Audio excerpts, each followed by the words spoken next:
ketemu lagi dengan saya dan kali ini kita masuk ke video pembelajaran yang ketiga ya.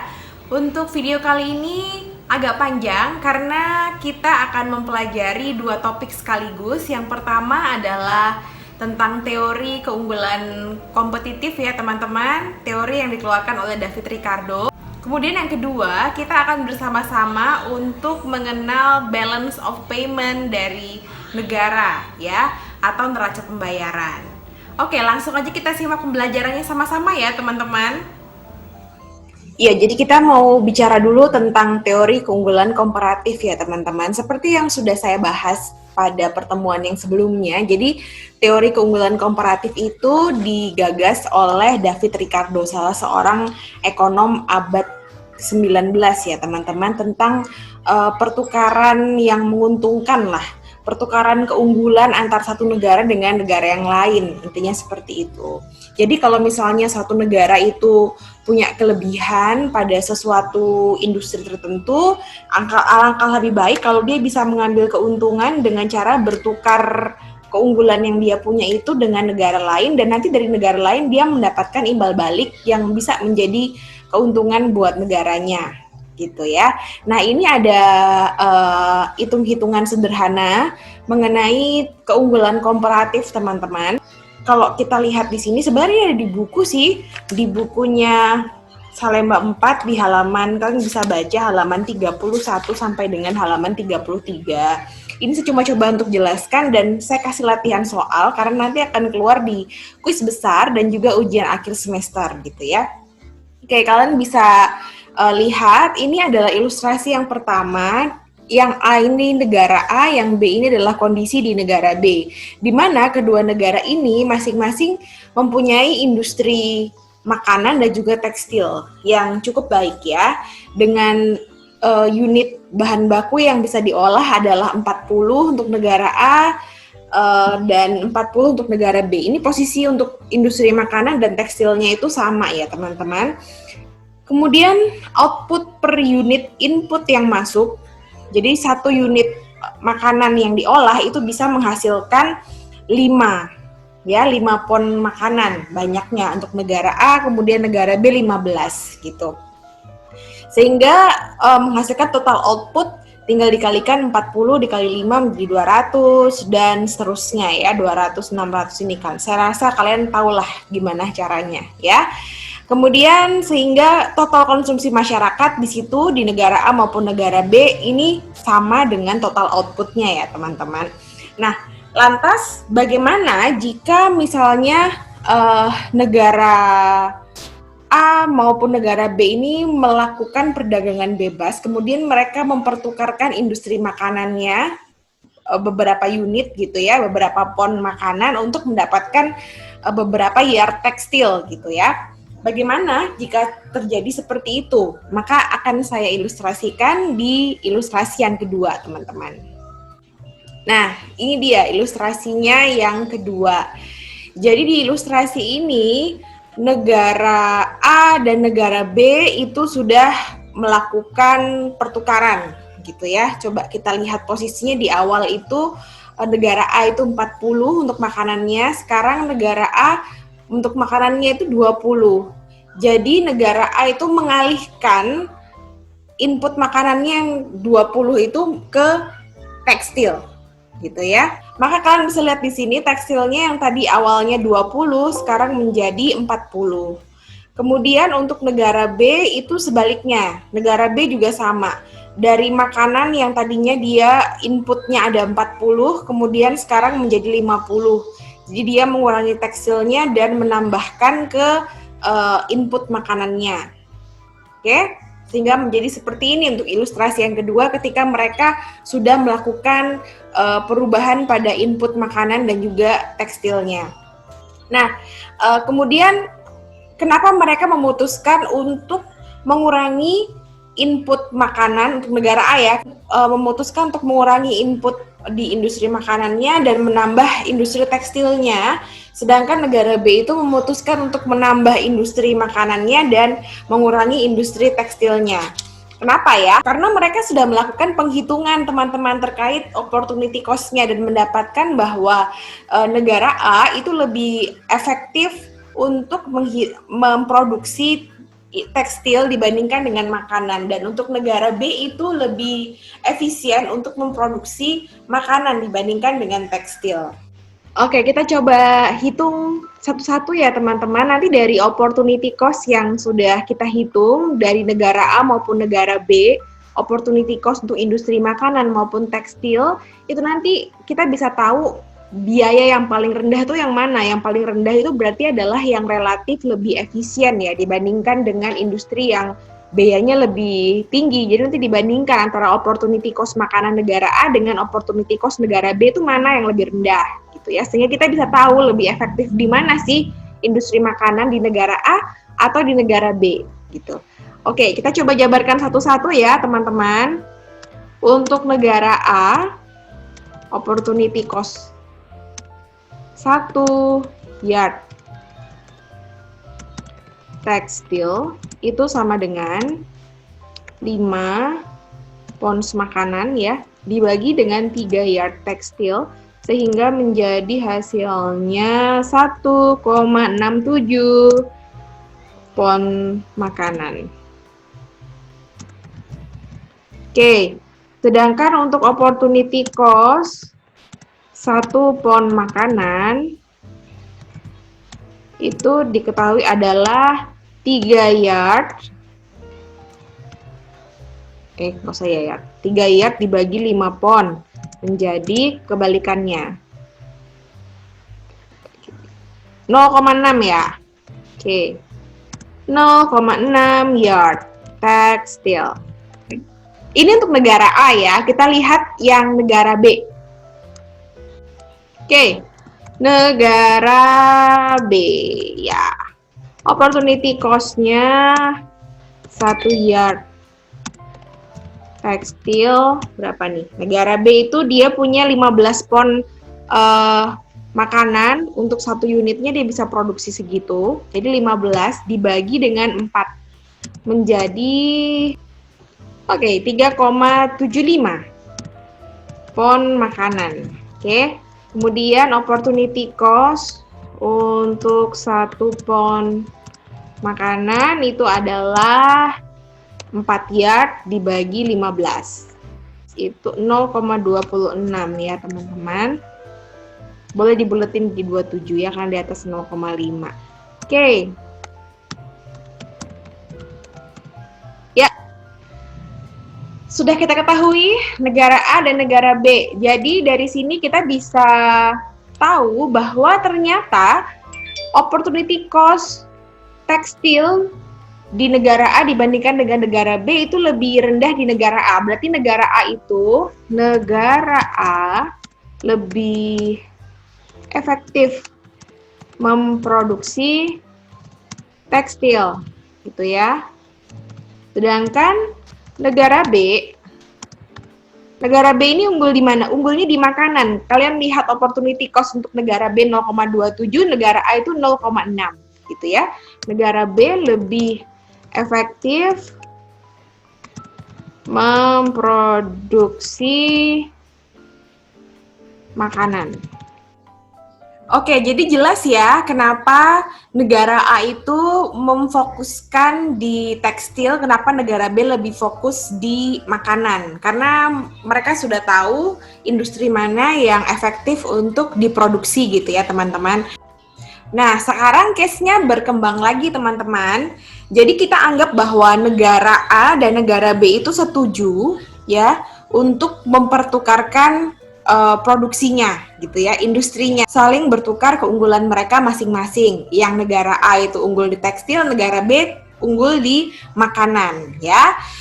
Mereka itu sepakat bahwa 1 yard tekstil itu sama dengan 2,5 pon makanan. Jadi dengan mempertukarkan 1 yard tekstil itu mereka bisa dapat imbal balik 2,5 pon makanan gitu maksudnya ya. Nah, di sini dianggap bahwa negara A, misalkan negara A ini menjual 50 juta yard tekstil, anggap 50 ya, 50 yard tekstilnya itu dijual ke negara B untuk mendapatkan makanan. Maka di sini total outputnya dari yang 120 karena dijual sebesar 50 ke negara B, maka 120 ini berkurang sebanyak 50 yard, gitu kan? 50 yard ini beralih ke negara B, sehingga menjadi seperti ini. Konsumsi masyarakatnya berkurang dari 120 tinggal 70, sedangkan untuk negara B dari 40 menjadi 90. Karena negara A ini sudah menjual 50 yard tekstilnya ke negara B, teman-teman, maka mereka berhak mendapatkan berapa pon makanan. Tinggal dikalikan aja 2,5 pon ya, karena 1 yard tekstil sama dengan 2,5 pon makanan. Berarti 50 dikalikan 2,5, maka mereka bisa mendapatkan 125 pon makanan atas penjualan 50 yard tadi, gitu ya. Maka konsumsi makanan di negara A untuk masyarakatnya pun bertambah dari 100 menjadi 225. Sedangkan di negara B, maka dari 750 berkurang 125 jadi 625 gitu ya. Sampai di sini saya harapkan jelas ya teman-teman. Selanjutnya kita bahas ke soal selanjutnya. Kita latihan. Nah, ini dia, silahkan kalian boleh urek-urek sambil nonton video ini, silahkan hitung opportunity cost dari dua negara ini A dan B dan sebutkan keunggulan komparatif setiap negara. Ini soalnya, kemudian yang soal kedua, negara A menambah unit input makanan sebesar 10 pon dan mengurangi unit input tekstil 10 yard dari sebelumnya.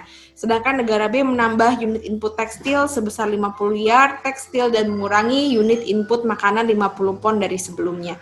Kalau negara A sepakat untuk menjual makanan 50 pon untuk beberapa yard tekstil, berapa yard yang bisa didapatkan negara A jika negara A dan B sepakat bahwa harga untuk 1 pon makanan adalah 3 yard. Dengan perdagangan bebas, seberapa banyak perubahan konsumsi makanan dan tekstil makanan negara A dibandingkan dengan sebelumnya, gitu ya. Nah, ini adalah tabelnya, tabel awalnya ya. Silahkan kalian cermati, kemudian ini soalnya.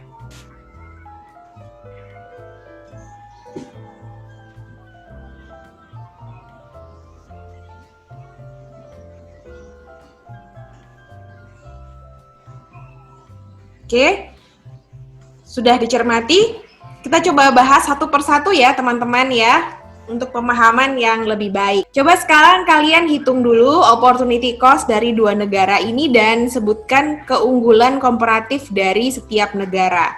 Pertama, kita mau cari dulu mana yang lebih efektif di negara A, makanan atau tekstilnya. Oke, kita hitung satu-satu seperti awal tadi. Negara A, kita hitung opportunity cost untuk 1 yard tekstil adalah 17 bagi 5 sama dengan 3,4 ya.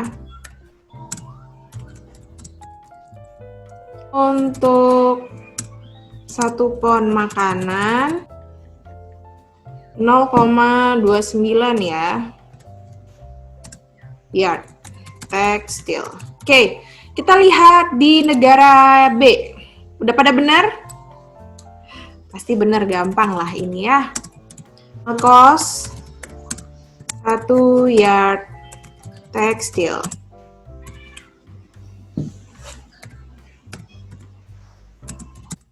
$2,5. Dan sebaliknya, opportunity cost 1 pon makanan di negara B.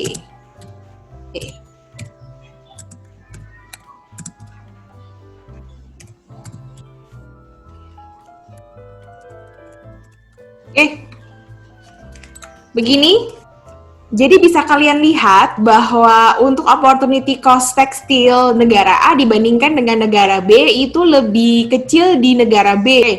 Jadi jawaban untuk poin 1 adalah ini, negara B lebih efektif memproduksi tekstil, sedangkan negara A lebih efektif untuk memproduksi makanan. Ya, sekarang kita masuk ke poin yang kedua ya.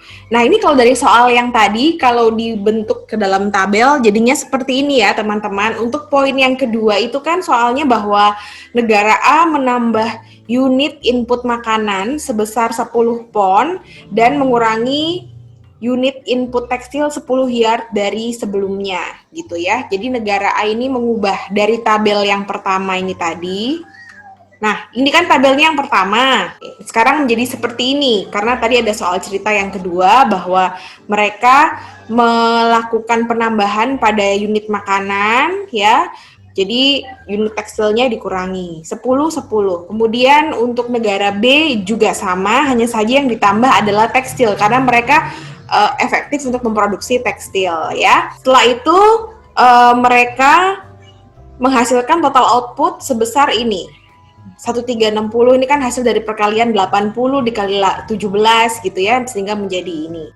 Jadi kalian harus menghitung ulang total outputnya setelah mereka itu melakukan penambahan unit makanan maupun tekstil. Oke, dan di soalnya itu juga dikatakan bahwa mereka itu negara A sepakat untuk menjual makanan itu sebesar 50 pon untuk beberapa yard tekstil. Nah, jadi ada 50 pon makanan dari total outputnya ini yang akan di-switch ke total output yang negara B gitu ya. Dari 1360 dikurangin 50 masuk ke negara B sehingga nanti mempengaruhi total output konsumsi yang dikonsumsi oleh masyarakat. Jadi mengubah yang bawah.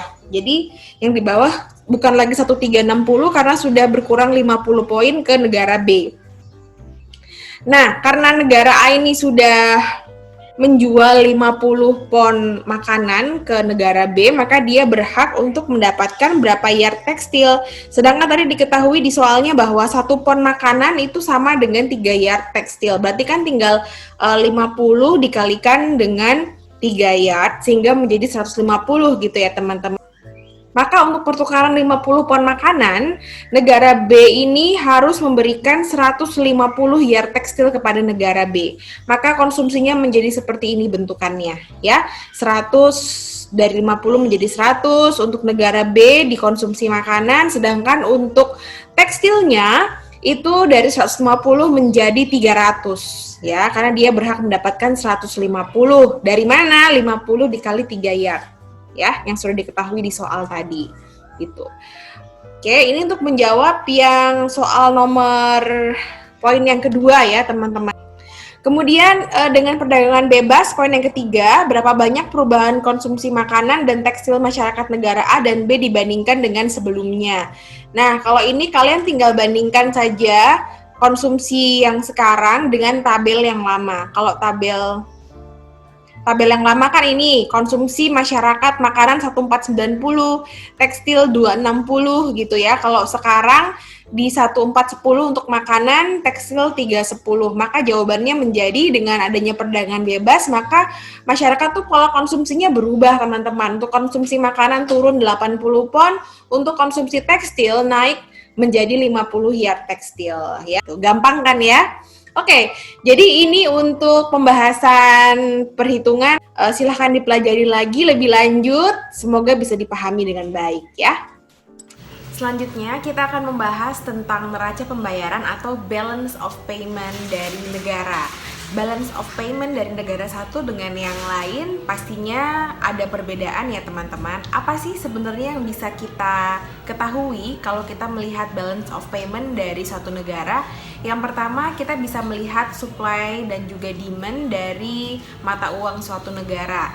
Jadi kalau misalnya aja di Indonesia tingkat impor itu lebih tinggi daripada ekspor, maka kecenderungan yang terjadi adalah tingkat penawaran rupiah itu lebih tinggi daripada permintaannya. Sehingga kondisi ini mengakibatkan mata uang kita akan cenderung tertekan dan terjadi depresiasi. Dan sebaliknya ya, kalau misalnya tingkat ekspor lebih tinggi, maka mata uang negara kita akan cenderung terapresiasi gitu. Kemudian hal lain yang bisa kita lihat dari neraca pembayaran itu adalah bahwa kita juga bisa melihat potensi suatu negara dari neraca tersebut.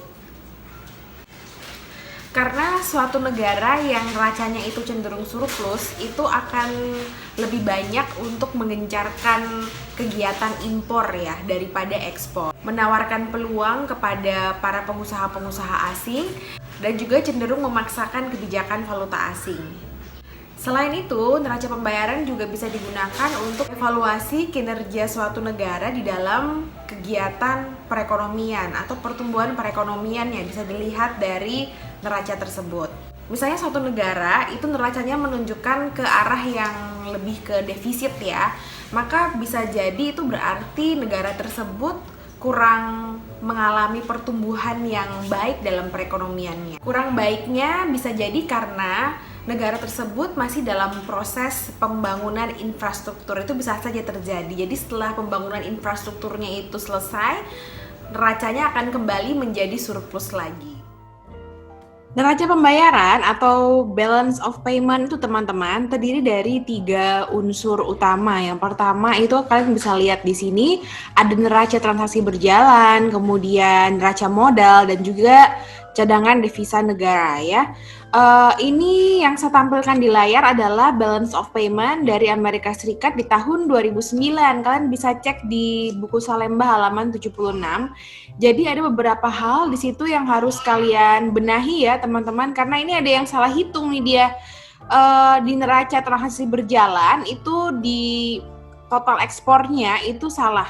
Harusnya benar ini sesuai dengan yang di layar 2116 jadi bukan 2166 gitu ya. Kemudian ada lagi nih di total saldo yang di bawah sebelum masuk ke cadangan devisa negara itu harusnya bukan 52,2 tapi 55,1. Ya, nanti kalian bisa runtut dari atas ke bawah supaya lebih bisa memahami mana yang salah. Oke, kita bahas satu-satu dari unsur-unsur di neraca ini ya. Ya, neraca transaksi berjalan yang pertama. Jadi neraca transaksi berjalan itu isinya adalah transaksi ekspor impor, kemudian transaksi unilateral gitu ya, pendapatan faktor perdagangan gitu ya teman-teman. Transaksi ekspor impor jelas ini dalam bentuk jual beli barang ya, jual beli barang, kemudian bisa jasa dalam bentuk jasa hukum bisa, konsultasi, royalti hak paten dan juga kekayaan intelektual, premi asuransi, biaya pengiriman dan pengeluaran wisatawan. Terus juga ada pendapatan faktor. Pendapatan faktor itu apa? Dalam bentuk bunga, kemudian dividen dan juga pendapatan lain ya yang diterima oleh suatu negara gitu atau yang diberikan suatu negara kepada negara yang lain gitu. Kemudian transfer unilateral atau transfer yang bentuknya satu arah. Itu biasanya bentuknya hibah ya. Dapat bantuan dari luar negeri gitu misalnya, itu masuk ke dalam transfer unilateral nantinya. Kemudian ada pemberian ganti rugi misalnya dari satu pihak luar gitu ya untuk negara, untuk satu negara gitu, itu juga masuk transfer unilateral. Hibah dari pemerintah maupun swasta, misalnya bantuan dari luar negeri untuk pendirian kampus gitu ya, kan ada tuh di Indonesia yang seperti itu.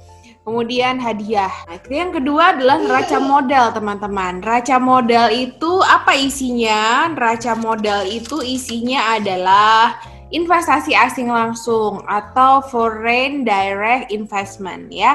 Ini adalah investasi dari pihak asing yang bentuknya adalah aset, teman-teman. Jadi kayak misalnya Nike itu dia membangun pabrik di Indonesia. Nah, itu adalah salah satu bentuk investasi asing langsung. Atau misalnya lagi Coca-Cola membangun perusahaan ya, membangun pabrik juga di seluruh dunia. Nah, itu masuk ke dalam investasi asing langsung. Jadi bentuknya itu aset. Terus kayak misalnya Cina melakukan pembangunan jalan tol gitu ya.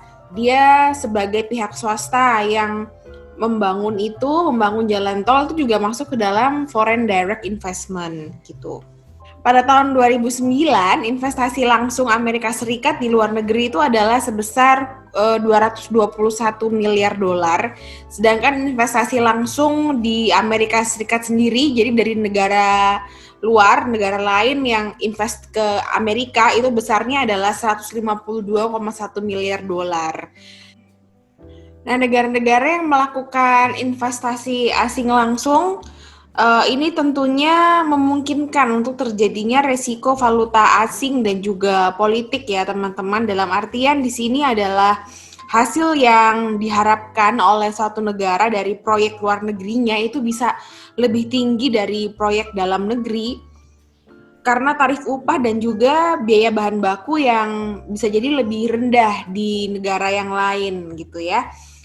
Pembiayaannya bisa jadi ada subsidi gitu, kemudian pemberlakuan pajak yang istimewa, terdapat akses pasar lokal yang eksklusif dan masih banyak lagi. Misalnya aja foreign direct investment Jepang di Amerika itu melonjak di paruh kedua pada tahun 1980 karena adanya apresiasi dari yen. Jadi yennya menguat ya, menguat terhadap dolar. Dengan yen yang lebih kuat, jadinya perusahaan Jepang itu bisa mengakuisisi aset Amerika Serikat yang menjadi tidak terlalu mahal kalau ditinjau dari yen. Yang selanjutnya ada investasi portofolio, teman-teman. Investasi portofolio itu sebagian besar merupakan penjualan dan pembelian aset keuangan asing seperti misalnya saham, kemudian obligasi dan wesel, instrumen pasar uang, terus derivatif keuangan seperti opsi. Dan biasanya para investor-investor asing itu melakukan diversifikasi portofolio untuk bisa mengurangi resiko. Karena imbal hasil sekuritas cenderung memiliki korelasi yang rendah antar negara satu dengan negara yang lainnya, sehingga investor itu akan lebih efektif kalau misalnya mereka melakukan diversifikasi dalam hal kepemilikan portofolio secara internasional daripada mereka murni bermain di domestik. Neraca modal ini juga terdiri dari investasi lain-lain seperti dalam bentuk deposito bank dan juga kredit perdagangan. Nah, investasi yang satu ini cukup sensitif ya teman-teman terhadap perubahan tingkat suku bunga antar negara. Karena kan suku bunga dasar negara satu dengan negara yang lain itu kan pasti berbeda dan antisipasi pada perubahan kurs tentunya. Kalau misalnya aja suku bunga meningkat di Indonesia sedangkan variabel yang lain itu tetap, Indonesia akan mengalami penerimaan modal. Hal ini karena investor mau mendepositokan atau menginvestasikan uangnya di Indonesia untuk mengambil keuntungan dari suku bunga yang lebih tinggi. Nah, yang terakhir ini ada selisih statistik ya. Selisih statistik ini mencerminkan transaksi yang terabaikan atau tidak tercatat oleh negara. Pencatatan pembayaran dan penerimaan ini berasal dari transaksi internasional yang dilakukan pada waktu dan tempat yang berbeda. Jadi hal ini dimungkinkan karena adanya metode pencatatan yang berbeda antara satu negara dengan yang lain. Jadi standar pencatatannya yang dipakai acuan pencatatan akuntansinya itu berbeda. Ada transaksi-transaksi yang seharusnya ada tapi tidak ada karena metodenya beda. Unsur yang terakhir adalah cadangan devisa negara, teman-teman. Cadangan devisa negara itu bisa dalam bentuk emas, valuta asing, special drawing rights, atau posisi cadangan di IMF ya. Dalam bentuk special drawing rights ini merupakan aset cadangan internasional yang dibuat oleh IMF gitu untuk anggota-anggota IMF. Jadi ini fisiknya itu tidak ada sebenarnya. Kemudian posisi cadangan di International Monetary Fund atau IMF ya. Jadi ini bentuknya itu adalah cadangan devisa di rekening IMF yang nilainya itu menunjukkan nilai kekayaan dan juga tagihan negara tersebut kepada IMF.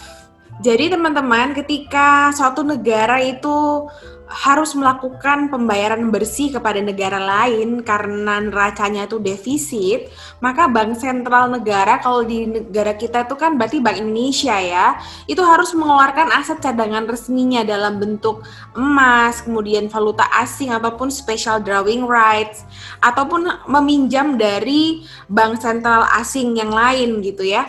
Sebaliknya kalau misalnya mereka mengalami surplus neraca pembayaran, maka bank sentral itu akan membayar hutang luar negeri atau mengakuisisi tambahan aset cadangan dari negara lain gitu. Nah, makanya di situ tadi ada posisi cadangan di IMF ya. Jadi itu adalah posisi yang menunjukkan nilai kekayaan maupun tagihan suatu negara di IMF gitu, tapi cuma khusus untuk negara-negara anggota. Nah, ini yang perlu kalian cermati sebagai pegangan gitu ya. Jadi ketika balance of payment itu defisit, maka alternatif kebijakan yang bisa dilakukan oleh suatu negara ketika balance of payment-nya defisit adalah yang pertama, mereka bisa melakukan pinjaman ke luar negeri, ke bank sentral asing, atau bisa juga ke IMF gitu kalau memang merupakan anggota dari IMF gitu dan bersedia untuk melaksanakan kebijakan yang disyaratkan oleh IMF. Kemudian yang kedua, menjual investasi luar negeri yang sudah dimiliki sebelumnya gitu ya. Jadi investasi asing yang ada di dalam itu dijual gitu ya, dialihkan kepada negara lain untuk mendapatkan pemasukan. Terus mengeluarkan kebijakan devaluasi. Apa itu devaluasi? Devaluasi itu adalah satu upaya penurunan nilai mata uang yang dilakukan oleh pemerintah gitu. Jadi disengaja. Sedangkan kalau depresiasi itu adalah penurunan nilai mata uang dalam negeri karena mekanisme perdagangan. Jadi itu bedanya depresiasi dan devaluasi ya. Kemudian pembatasan impor, melakukan pembatasan terhadap produk-produk impor, tapi lebih banyak melakukan ekspor ya, supaya lebih banyak mendapatkan pemasukan sehingga bisa mengimbangi neraca pembayarannya. Kemudian mendukung industri lokal untuk bisa melakukan ekspor ke luar negeri gitu, untuk menambah pendapatan bagi negara. Karena tadi di depan sudah saya jelasin ya bahwa ketika produk-produk impor itu terlalu banyak, tidak diimbangi dengan ekspor, maka akan berdampak pada mata uang yang jadi tertekan. Nah, seperti yang kalian tahu bahwa Amerika Serikat itu kan juga sempat defisit ya, balance of payment-nya, ketika sistem moneter internasional itu menganut sistem Bretton Woods terutama. Ingat kan ya, ketika suatu negara itu mau beli emas itu harus beli dolar dulu gitu, harus dikonversikan mata uang Indonesia misalnya harus dikonversikan dulu ke US dollar, dari US dollar baru ke emas gitu kan. Nah itu kan pada saat itu diramalkan bahwa kalau terus-menerus seperti ini maka neraca pembayaran Amerika akan defisit, dan ternyata itu benar terjadi karena harus terus menyediakan persediaan US untuk semua negara yang mau beli emas pada saat itu, ya. Nah, ketika balance of payment itu defisit, maka bank sentral negara akan mengambil aset dari cadangan devisa negara, teman-teman, dari emas, kemudian dari surat-surat berharganya, bahkan dari pinjaman dari bank sentral negara lain gitu ya. Nah, terus kalau misalnya balance of payment itu kondisinya surplus ya, seperti misalnya Jepang itu teman-teman memiliki surplus transaksi berjalan yang tidak terputus sejak tahun 1982 ya. Keren banget ya teman-teman. Bisa kalian lihat itu perkembangan dari pergerakan dari neracanya negara-negara besar seperti Cina, Jepang, Jerman, Inggris, Amerika Serikat di halaman 85. Dan di sini terbukti bahwa Jepang itu selalu surplus dalam kondisi apapun dari tahun 82 sampai 2009. Benar, makanya dia disebut sebagai macan ekonomi Asia ya karena itu. Nah, kalau untuk saat ini teman-teman, tahun 2019 kemarin ya, negara dengan surplus terbesar adalah Amerika Serikat sebesar 3,9 miliar dolar Amerika Serikat. Untuk India 3,08, terus Belanda, kemudian negara rekan dagang Indonesia dengan defisit terbesar adalah Cina pada saat itu tahun lalu ya, dengan defisit 8,48 miliar dolar Amerika Serikat, kemudian Thailand, dan disusul oleh Australia. Untuk di posisi sekarang 2020 kalian bisa cek ya, beberapa negara sih sudah mengalami resesi seperti Singapura contohnya. Bahkan Indonesia juga kemungkinan juga akan memasuki resesi juga. Jadi selama 2 kuartal berturut-turut itu rapot perekonomiannya itu minus gitu ya, makanya disebut resesi. Nah, apakah kita benar-benar akan masuk resesi? Ya nanti kita lihat di akhir kuartal ini gitu ya. Kalau emang ternyata minus, berarti ya kita masuk resesi. Nah, kalian bisa lihat di link yang ada di sini kalau mau tahu ya neraca perdagangan ini data-datanya per Mei 2019. Kalian bisa cari yang terbaru yang 2020 ya. Satu hal lagi yang penting teman-teman yang perlu diingat dalam sistem pencatatan dari neraca pembayaran. Jadi setiap transaksi yang mengakibatkan penerimaan untuk negara tersebut maka akan dicatat di dalam neraca kredit dengan tanda positif. Jadi untuk pemasukan dalam bentuk ekspor, kemudian foreign direct investment, dan beberapa bentuk pemasukan yang lain seperti misalnya ada transferan masuk dari negara lain masuk ke negara pemilik neraca, maka itu akan masuk dicatatkan di dalam neraca kreditnya. Sedangkan setiap transaksi yang mengakibatkan pembayaran dari negara pemilik neraca ke negara lain, maka akan dicatat di dalam neraca debit dengan tanda negatif gitu ya. Misalnya saja ada seorang warga negara yang melakukan transfer ke orang tuanya yang ada di negara B, maka itu akan dicatatkan di dalam neraca debit dari BOP. Teman-teman, selesai sudah video pembelajaran yang ketiga. Terima kasih sudah menyimak video ini. Semoga bisa dipahami dengan baik ya. Jangan lupa minggu depan kita akan masuk ke kuis besar 1. Untuk mekanisme kuis besar 1, saya akan lakukan secara online teman-teman. Jadi minggu depan pada jam perkuliahan saya akan membagikan link untuk pengerjaan kuis besar kalian. Kurang lebihnya sama dengan kuis kecil yang sudah kalian kerjakan dan nanti akan ada soal hitungan. Oke, semoga bisa dipersiapkan dengan baik dan bisa dikerjakan dengan maksimal ya. Sukses untuk kuis besar 1 kalian. Sampai ketemu lagi di chapter yang selanjutnya. Sehat selalu, Tuhan memberkati.